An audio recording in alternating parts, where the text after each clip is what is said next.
and that is transportation.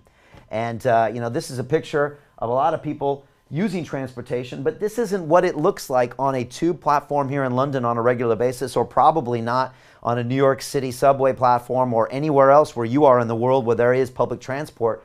It's about this with about 1/10 of the people, because people are frightened to get back to London transport.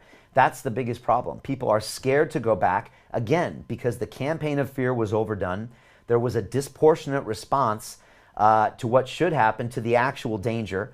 There's no science when it comes to making the decisions of people going on the tubes, and that's a real problem. And there's also a complete lack of leadership and a lack of communication when it comes down to it. And so I think it's really important to actually show you what's actually happening with transportation. So again, let's go back to the numbers. I'm a scientist and an engineer by trade. The numbers always give you the answer. And that's the problem with politics today. They don't stick to the numbers. It's all about opinions and posturing and criticism. I don't believe that's the way to go into politics. I believe in a data-based approach. And so again, back to my graphs again, where we're at 100% here in March, where everything is as you would expect. And again, these are some great sources, again, from Google to Apple to Citymapper to even the TfL bus and the tube schedules to tell us what people are doing. And we've got 5 different ways here. And again, we see everything at around 100% with a bit of fluctuation in March, and then we see the lockdowns happening. So again, right around here is where we had social distancing measures. Schools, pubs are locked down here. Self-isolation right before that. And then we see everything drop to just really dangerous proportions here.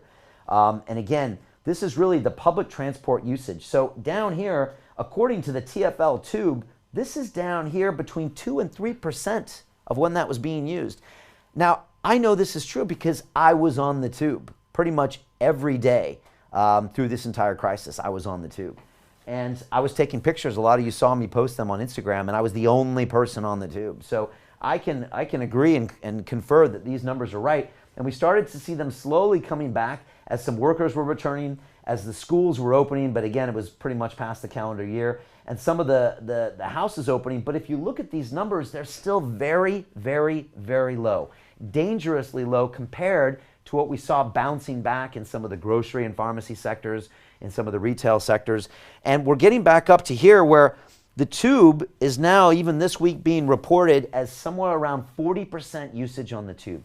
40% usage on the tube.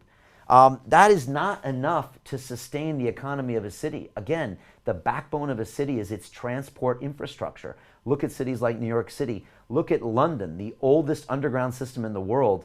It needs to be working and it needs to be full, or there's no way we're ever going to solve this problem of the economic issue. And so this shows me massive alarm.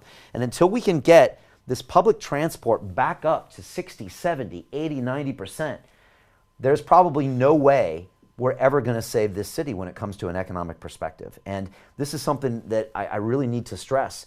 And unfortunately, we're getting mixed messages from our governments about what to do.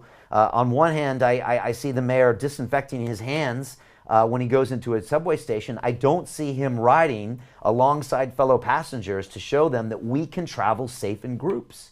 That's what we need to do. I don't see that message happening. I don't see the leadership. Again, the campaign of fear went too far, and there's no science-based decision-making happening right now, and there's no leadership. And that's the problem. So people just have fear.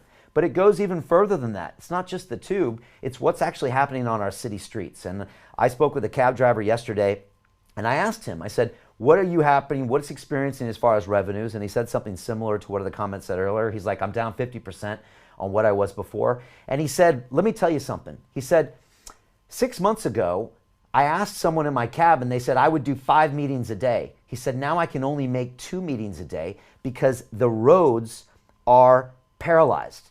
They are blocked down because of these supposed COVID-19 social distancing measures.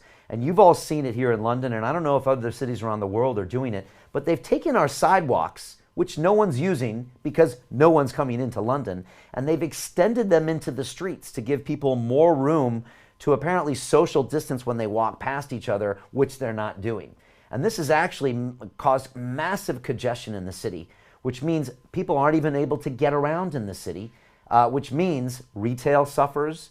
Anybody trying to spend money is not able to spend it. Business suffers, and this is a massive problem. And this is a short clip of a video of me yesterday speaking with a taxi driver here in London, and him explaining the frustration that he's found with this massive congestion happening because of these social distancing traffic measures that are not based in any type of science, that are not based on any type of thought.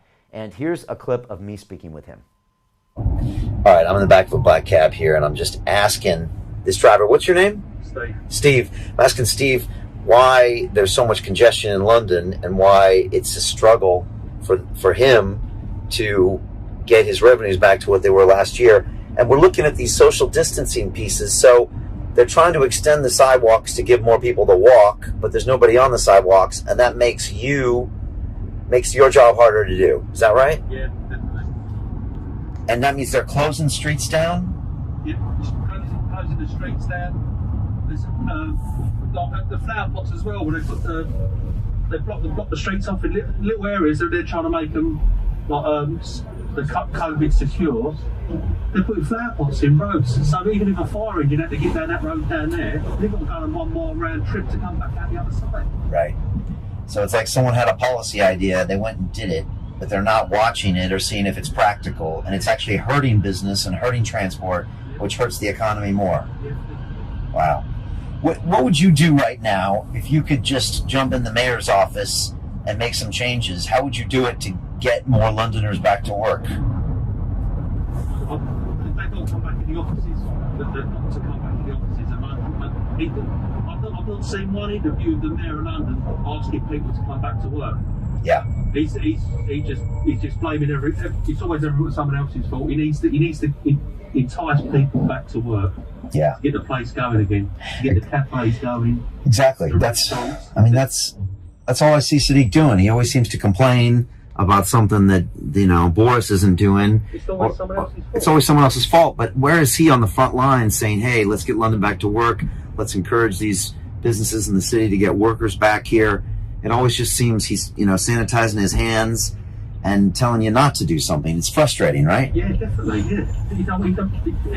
All he wants to do is to go to cut a bit of ribbon somewhere. He don't want to be in a new air. He's got to roll his sleeves up and get involved. Yeah. He doesn't want to do that.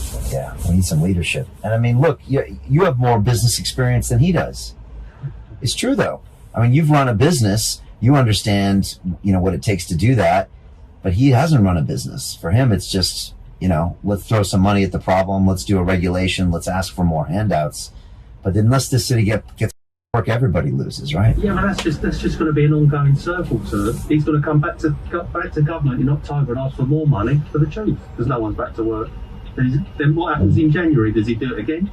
Just keep going, just keep pouring and pouring and pouring and not solving the problems, just pushing it down the road. Yeah. And I always find that those cab drivers have a wealth of knowledge. And again, if he is frustrated just trying to get people from point to point in London, think of all the ancillary economic ramifications of that. So if I can't actually move around, how can I spend money?